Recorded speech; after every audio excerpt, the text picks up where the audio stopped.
오늘 말씀을 보게 되니까요. 이 애굽에 이제 정착을 하게 됐습니다. 야곱이. 근데 이제 나이가 들었죠. 그래서 이제 하나님의 부르심을 받을 날이 가까이 온 것입니다. 그러다 보니까 이제 자녀들을 다 불러놓고 우리가 이제 12절까지만 읽었지만 이 자녀들에 대한 이제 예언에 대한 그 말씀들이에요. 그래서 자녀를 불러놓고 이제 그 자녀들에게 예언을 하는 것입니다. 근데 어떻게 유언이라고 할 수 있죠. 유언. 근데 유언인데 예언이라고도 말할 수가 있습니다. 오늘 말씀을 보면 좀 그 이유를 알게 될 것입니다. 자, 그래서 오늘 1절 말씀에 먼저 보게 되면은 이렇게 시작합니다. 너희가 후일에 당할 일을 내가 너희에게 이르리라라고 말씀합니다. 그러니까 단순한 유언이 아닌 예언이라고도 말할 수 있는 것이죠. 너희들이 앞으로 이런 일이 일어날 것이다. 예언하는 것이죠. 자, 그래서 오늘 이 말씀은 12지파 중에서 먼저 네 지파에 대한 예언을 말씀하고 있습니다. 먼저는 첫째죠. 첫째 르우벤에 대한 예언입니다. 오늘 3절과 4절 말씀에 보니까 르우벤아 너는 내 장자요 내 능력이요 내 기력의 시작이라 위풍이 월등하고 권능이 탁월하다마는 물의 끓음 같았은즉 너는 탁월하지 못하리니 내가 아버지의 침상에 올라 더럽혔음이로다. 그가 내 침상에 올랐었도다라고 르우벤에게 이렇게 유언을 하고 있습니다. 이 르우벤은 장자입니다. 야곱이 타향살이할 때 얻었던 그 첫 아들이지 않습니까? 이 첫 아들을 만났을 때의 그 기쁨, 이 야곱의 기쁨은 뭐 말로 표현할 수 없겠죠. 저도 지금까지도 이 첫 아이를 그 만났을 때의 그 생각이 아직도 잊혀지지가 않습니다. 생생합니다. 그리고 그 첫째 아이를 품에 안았을 때의 그 감격, 아마 우리 경험하신 분들은 다 동감하실 거라고 생각을 합니다. 굉장히 기뻐했겠죠. 그래서 야곱은 이 르우벤을 향해서 너는 내 장자요, 내 능력이요, 기력의 시작이다라고 표현을 했던 것입니다. 그래서 장자로서 위풍이 등등하고 또 권능도 탁월했습니다. 그런데 안타까운 부분은 무엇입니까? 이 르우벤의 문제는 이 성향인데 물의 끓음 같은 성향이라는 것입니다. 뭔가 이 정욕에 불타는 뭔가 그런 물의 끓음 같은 그런 성향이 있다는 것이죠. 그 성향으로 인해서 그의 탁월했던 그 능력이 다 물거품처럼 허사가 될 것이다라는 것입니다. 실제로 이 르우벤이 아버지의 침상을 더럽혔던 그런 사건이 있었습니다. 이 야곱의 아내였던 이 비라를 이렇게 자신의 정욕을 제어하지 못하고 물의 끓음같이 그만 야곱의 부인 중 한 사람 이 비라와 부정한 관계를 가졌던 것입니다. 자, 이로 인해서 르우벤은 자신의 타고난 그 배경 또 그 능력 또 그 모든 기회를 다 쏟아버리고 말았습니다. 르우벤은 아버지 야곱에서뿐만 아니라 동생들로부터도 이 신망을 잃어버리게 되었던 것이죠. 특별히 비라의 수생이었던 단과 납달리는 어쩌면 이 르우벤을 원수같이 여겼을 것입니다. 자, 그러니 르우벤은 장자로서의 이 탁월함, 위풍을 잃어버리고 만 것이지요. 자, 우리는 가끔 이런 사람들을 종종 보게 됩니다. 탁월한 능력이 있지만 그의 잘못된 행실로 인해서 모든 것을 잃어버리는 사람들을 보게 됩니다. 사회에서도 보면, 정치에서도 보면, 또 심지어는 교회에서도 보면 그의 잘못된 행실로 모든 것을 잃어버리는, 모든 것을 다 실추해버리는 그런 경험을 우리는 보게 됩니다. 그만 자신의 교만에 빠져서, 자신의 이 부주의에 빠져서 한순간에 추락해버리고 마는 것이죠. 그러므로 우리가 생각해 볼 것은 아무리 탁월한 능력이 있다고 할지라도 신앙으로 제대로 다듬어지지 않으면 안 된다는 사실을 우리는 기억해야 되겠지요. 성숙한 신앙을 가질 때에 그의 능력이 진정으로 빛이 나게 되는 것입니다. 나뿐만 아니라 모든 이들에게 덕이 되는 것이죠. 신앙 없는 탁월함, 능력은 자칫 그 주변의 사람들을 망가뜨리게 하고 오히려 독이 될 수 있다는 것입니다. 그러므로 우리는 주 앞에 인내와 연단으로서 훈련을 받고 우리가 더 다듬어져서 겸손해지고 내게 주신 그 능력 또 그 은사가 하나님과 사람 앞에서 복되게 사용될 수 있도록 해야 된다라는 것을 우리가 다시 한번 이 르우벤의 모습을 통해서 깨달을 수 있기를 바랍니다. 다음은 시므온과 레위에 대한 예언인데요. 이 둘은 12형제 중에서도 더 굉장히 친밀했던 것으로 보여집니다. 오늘 이 5절과 6절에 이 두 아들에 대해서 이 예언을 합니다. 시므온과 레위는 형제요. 그들의 칼은 폭력의 도구로다. 내 호나 그들의 모의에 상관하지 말지어다. 내 영광아 그들의 집회에 참여하지 말지어다. 그들이 그들의 분노대로 사람을 죽이고 그들의 혈기대로 소의 발목 힘줄을 끊었음이로다 라고 유언을 하고 있습니다.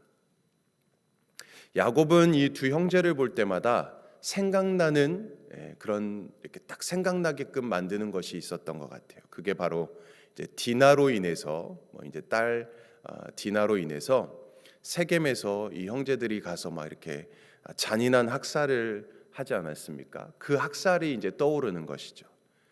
그래서 또 심지어는 그들이 사람뿐만 아니라 소의 발목에 힘줄까지 끊었다라고 야곱이 지금 말씀하고 있습니다. 그러니까 그들이 잔인한 복수를 했을 뿐만 아니라 불필요한 살육을 저질렀다라는 것을 말하고 있습니다. 그 일들이 야곱에게는 굉장히 큰 트라우마로 남은 것 같아요. 그래서 이렇게 예언을 하고 있는 것이죠. 자, 그래서 이 야곱의 일에 관해서 이 예언이 그들이 다시는 죄짓기를 공모하지 못하도록 하나님이 나누시고 흩으신다는 것을 말씀하고 있습니다. 실제로 이 시므온과 레위 지파가 나중에 이제 가나안 땅에서 땅을 분배받을 때 흩어지게 됩니다. 마치 유언처럼 시므온 지파는 그들만의 지역을 따로 받지 못하게 됩니다. 유다 지파의 여러 성읍 중에서 이렇게 분배를 받아서 지내게 됩니다. 그리고 레위 지파도 마찬가지입니다. 그런데 이 레위 지파는 조금 양상이 다릅니다. 이들이 광야에서 금송아지 사건 때 하나님의 편에 서서 우상 숭배하는 자들을 다 징벌하는 데 앞장을 섰습니다. 그에 따라서 이 레위 지파는 제사장 지파로 구별이 되게 됩니다. 좀 양상이 다르죠. 그래서 이들은 이스라엘 전역으로 흩어지게 되지만 백성들에게 율법을 가르치고 백성들을 영적으로 지도하는 일들을 맡게 됩니다. 이 시므온과 레위를 통해서 우리는 어떠한 또 교훈을 받게 되겠습니까? 이 레위라는 이름의 뜻이 원래는 연합이라는 이름의 뜻을 갖고 있습니다. 연합, 레위라는 이름의 뜻이 어떻게 보면은 연합해서 끔찍한 죄를 저지르기도 했지만 그러나 훗날에 레위는 하나님과 연합하여서 경건한 지파가 될 수 있었다. 제사장 지파가 될 수 있었다는 것을 우리가 보게 됩니다. 그러므로 우리도 죄와 연합하고 세상과 연합하는 그런 자리에서 떠나서 이제 온전히 하나님과 연합하는 삶이 되어야 함을 우리가 다시 한번 생각해 보게 됩니다. 적당히 죄와 타협해서는 안 되겠지요. 그렇게 하면 결국 우리는 흩어지고 말 것입니다. 우리는 오로지 하나님과 연합한 삶을 살아서 이 세상에 하나님의 의를 나타내는 삶을 살아야 되겠습니다. 자, 계속해서 넷째 아들에 대한 유언입니다. 야곱의 넷째 아들 유다이죠. 8절 말씀인데요. 우리 8절 말씀은 같이 한번 읽어볼까요? 시작. 유다야, 너는 내 형제의 찬송이 될지라. 내 손이 내 원수의 목을 잡을 것이요 내 아버지의 아들들이 내 앞에 절하리로다. 아멘. 이 8절의 유언의 말씀을 보게 되면은 어떤 내용인 것 같습니까? 장자에게 주는 그런 축복이고 장자에게 주는 그런 예언의 말씀이라고도 볼 수가 있습니다. 본래 이는 요셉에게 주신 하나님의 꿈과 같은 내용이지요. 모든 아들들이 내 앞에 절하리로다. 자, 그런데 야곱은 이 요셉의 꿈의 성취가 유다의 후손들에게도 일어날 것을 예언하고 있는 것입니다. 이 보통 장자에게는 두 가지 권리가 주어지게 됩니다. 첫 번째는 가족을 이끄는 그런 통치권의 권리이고, 또 두 번째는 다른 형제들보다 재산의 이런 분배를 한 2배 정도는 더 받게 되는 그런 장자의 권한이 있습니다. 하나님께서는 이 두 권리를 하나는 유다에게, 하나는 요셉에게 주셨습니다. 자, 그런데 하나님은 왜 유다를 이 장자로서 축복하셨을까? 한번 우리가 궁금하지 않습니까? 왜 유다에게? 유다는 이전에 목숨을 걸고 베냐민을 구했던 그런 일이 있습니다. 어떻게 보면 그 일이 너무나도 귀한 일인 것이죠. 대속적인 사랑, 또 대속적인 그런 희생의 모습을 이 유다가 보였던 것입니다. 그래서 예수님의 십자가에서 보여주신 그 대속의 사랑을 그가 실천했고 또 미리 보여주었던 것이죠. 그래서 그는 장자의 축복을 받게 되었고 다윗과 예수님의 조상이 될 수 있었던 것입니다. 자, 그래서 9절과 10절의 말씀에 보면 야곱은 이렇게 예언을 합니다. 9절 10절 말씀 읽어드리겠습니다. 유다는 사자 새끼로다. 내 아들아, 너는 움킨 것을 찢고 올라갔도다. 그가 엎드리고 웅크림이 숫사자 같고 암사자 같으니 누가 그를 범할 수 있으랴. 규가 유다를 떠나지 아니하며 통치자의 지팡이가 그 발 사이에서 떠나지 아니하기를 실로가 오시기까지 이르리니 그에게 모든 백성이 복종하리로다. 아멘. 자, 오늘 여기 말씀해 보니까요, 단어를 보면은 사자라는 단어도 나오고 규라는 단어도 나옵니다. 이렇게 왕이 드는 이런 지팡이 같은 거 있잖아요. 이렇게 위에는 보석으로 되어 있고 이렇게 길쭉한 그런 규. 그리고 통치자의 지팡이다. 근데 이런 말씀들이 단어가 나오게 됩니다. 그러니까 모두 유다에게 이스라엘을 다스릴 사람이 나온다는 것을 말씀하고 있습니다. 자, 그래서 실제로 다윗으로부터 솔로몬, 남유다의 왕조가 유다의 자손들로 이렇게 나오게 되죠. 자, 그런데 그 다스릴 자가 언제까지입니까? 실로가 오시기까지다라고 말씀하고 있습니다. 실로가 오시기까지 무슨 뜻일까요? 이 실로는 무엇인지 우리가 정확히 알 수는 없지만 대략 두 가지 정도로 이렇게 해석을 하고 있습니다. 실로는 실로암, 우리가 잘 아는 실로암, 그 원어와 이렇게 말이 같다고 합니다. 그러니까 보냄을 받았다라는 뜻을 갖고 있죠. 보냄을 받았다. 그러니까 즉 하나님께로부터 보냄을 받은 누구이십니까?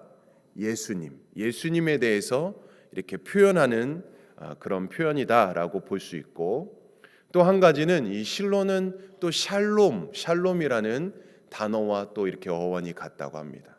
그러니까 평화의 왕으로 오시는 예수님을 의미하는 해석이라고도 보고 있습니다. 이렇게 두 가지, 실로가 오시기까지 이렇게 해석을 하는 것이죠. 자, 어떤 것이든 이 실로는 예수님을 지칭하는 것이다라고 우리가 볼 수 있겠습니다. 예수님. 바로 유다 지파에서 메시아이신 예수님이 탄생할 것을 예언하고 있는 그런 유언이라고도 볼 수 있습니다. 자, 그리고 이제 유다에 대한 예언의 마지막 11절과 12절의 말씀의 내용을 보게 되면 포도나무와 관련된 말씀이 이렇게 하고 있습니다. 포도와 관련된 뜻, 의미, 무엇을 이야기하는 것일까요? 풍요를 상징하는 것이잖아요. 이 포도는 이렇게 막 무성하고 이렇게 해서 풍요를 보통 상징을 합니다. 예수님께서 이 땅에 오셔서 온전히 우리를 다스리게 될 때 그 안에 풍요로울 수 있다, 풍요가 있다라는 의미를 해주고 있습니다. 사랑하는 성도님들, 그러므로 오늘 우리는 이 르우벤, 또 시몬, 레위, 그리고 유다에게 남긴 예언의 말씀을 우리가 한번 잘 기억할 수 있기를 바랍니다. 그래서 오늘 우리가 기도하실 때 또 이런 기도를 드리셔도 좋을 것 같습니다. 이 르우벤처럼 탁월한 능력, 그 은사를 가지고 신앙의 훈련과 인내를 배워서 주를 위해 사용하는 그런 하나님의 삶 살아갈 수 있도록 인도해 달라는, 또 시므온과 레위처럼 악과 연합된 삶이 아닌 하나님과 연합된 삶을 살아갈 수 있도록 인도해 달라고. 또 유다와 같이 하나님의 그 구원의 은총, 구원의 섭리를 받은 자로 또 이웃을 더 섬기고 희생하고 사랑하는 대속적인 삶을 살아가는 우리가 될 수 있도록, 우리가 이렇게 기도하며 오늘 하루도 믿음으로 승리하는 저와 여러분들의 삶이 될 수 있기를 주님의 이름으로 간절히 축원드립니다. 아멘. 우리 함께 기도하겠습니다. 하나님 아버지, 오늘 하루를 우리에게 허락하여 주셔서 감사를 드립니다. 오늘도 우리가 말씀과 기도로 하루를 시작하오니 하나님께서 주시는 힘과 능력과 지혜로 오늘 하루를 능히 살도록 인도하여 주시옵소서. 내가 사는 것이 아니라 내 안에 계신 성령 하나님께서 우리의 삶을 인도하여 주시옵소서. 특별히 오늘 주신 말씀을 기억합니다. 르우벤과 같은 탁월한 능력과 은사를 가지고 신앙의 훈련과 인내를 배워서 주를 위해 사용하는 삶이 되게 하시고, 시므온과 레위처럼 우리가 악과 연합된 삶이 아닌 오직 하나님과 연합된 의의 삶을 살아가게 하여 주시옵소서. 또 유다와 같이 하나님의 구원의 은총과 구원의 섭리를 받은 자로서 이웃을 섬기고 주를 위해 희생하고 더 사랑하는 삶을 살아가도록 인도하여 주시옵소서. 오늘도 내가 결정하지 않고 하나님의 말씀 앞에 순종하게 하시고 나에게 맞추지 않고 하나님께 맞추는 삶을 살아가게 하여 주시옵소서. 순종함으로 새로운 삶의 영역으로 나아가는 오늘 하루가 되게 하여 주시옵소서.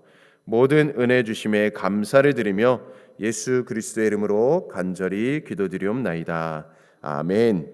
오늘은 우리 남미 지역을 위해서 기도합니다. 우리 멕시코 라준영 방주일, 아르헨티나 김우진 박경희, 아르헨티나 강기한 이육 선교사님을 위해서 우리 함께 기도해 주시고, 또 한 주도 우리 성도님들의 모든 삶에 승리할 수 있도록 또 강건하고 평안할 수 있도록 기도해 주시고, 또 우리 교회의 모든 부서와 기관 또 모든 사역을 위해서도, 또 우리 모든 사역자들 또 성도님들을 위해서도 기도해 주시고, 또 우리 가정 일터 사업장 또 우리 개인의 기도 제목을 가지고 오늘도 우리 주님의 이름 한번 외치며 간절히 기도하겠습니다.